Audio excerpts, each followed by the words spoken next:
Le titre en soi parle de lui-même. Au fait, c'est un questionnement. Et j'invite les gens à aller découvrir parce que, au fait, nous avons placé notre foi, notre vie sur la vie de Paul. Mais aujourd'hui, ayons le courage d'aller vers ces questions pour vérifier si effectivement il a eu tort ou pas. S'il n'a pas eu tort, continuons. Mais s'il a eu tort, qu'est-ce que nous devons faire?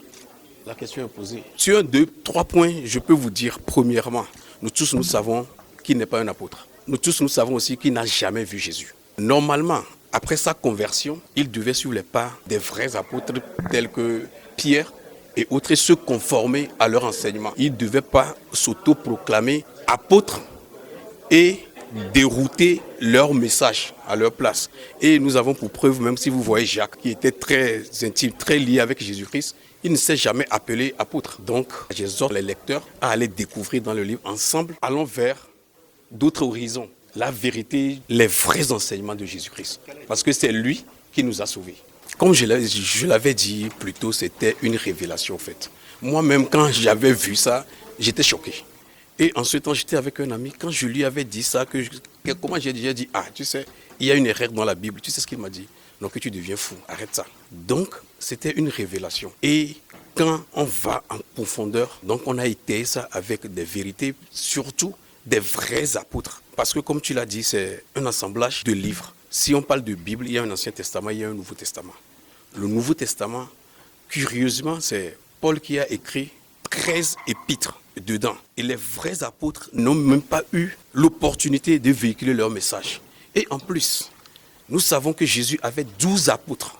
Si aujourd'hui on circule, on pose des questions à des chrétiens pour savoir le nom des 12, sur 100, peut-être on aura 5 qui peuvent appeler les noms des 12. Les autres n'ont-ils pas fait leur mission? Donc j'invite les gens à aller voir et ce que le vrai message de Jésus dit dans les évangiles et de trouver la contradiction par rapport au message que Paul a véhiculé. Jésus a été très explicite, il a dit, je ne suis pas venu pour abolir, mais pour accomplir. Si quelqu'un enlève un seul trait ou un seul iota de lettre de la loi, cette personne sera appelée le plus petit dans le royaume des cieux.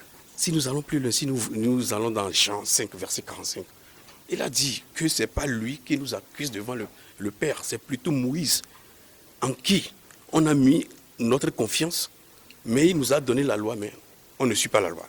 Curieusement, c'est Paul qui était venu pour abolir cette loi, pour dire que nous sommes dans une grâce, on n'a plus besoin de cette loi. Et c'est ce qui fait qu'aujourd'hui, nous, chrétiens, surtout je dis nous, chrétiens, on se combat entre nous, au lieu de nous aimer, au lieu d'unir ou bien d'approfondir l'amour que Jésus nous a laissé, que Jésus nous a appris, on passe notre temps à se déchirer en se disant moi je suis protestant, moi je suis témoin de Jéhovah, alors qu'on n'a qu'un seul Christ. L'intérêt principal, nous tous nous savons aujourd'hui, c'est intérêt d'ordre politique.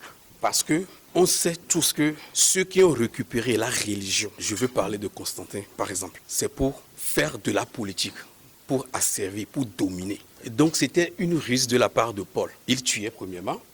Quand il tuait, il a vu que ça ne marchait pas. Vaut mieux changer de stratégie, les infiltrer, rentrer dedans, prendre le contrôle et dérouter. C'est ce qui a été fait. C'est ça qui a fait qu'aujourd'hui, si tu vois ceux qui nous ont amené cette religion, ils nous ont habitués avec les écrits de Paul. Que des écrits de Pierre, que des écrits de Jude, que des écrits de Jean. Alors que si nous parcourons les textes de Jean, Pierre, Jude, on remarque que eux tous nous renvoient vers la loi. Pour identifier quelqu'un qui t'a fait du mal et autres, la personne ne peut jamais venir vers toi pour te dire non, je t'ai fait du mal.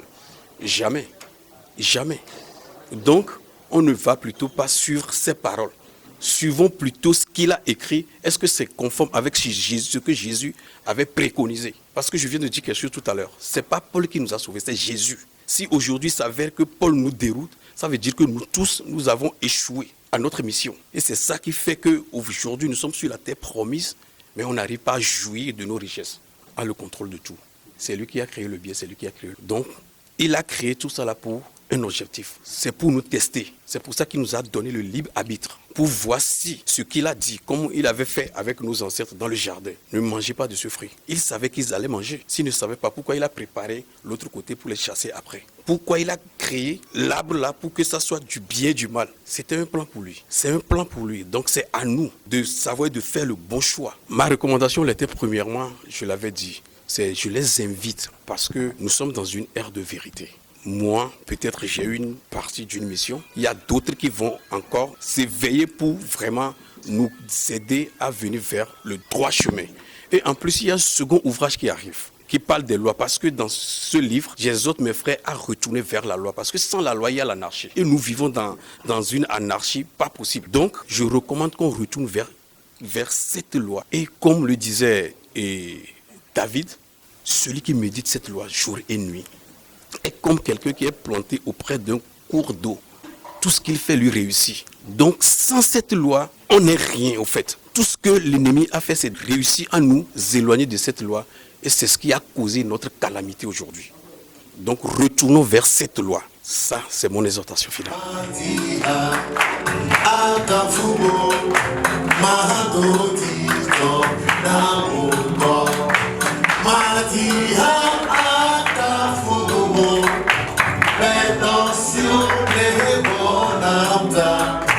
Madia, Akafuo, Mahadoti.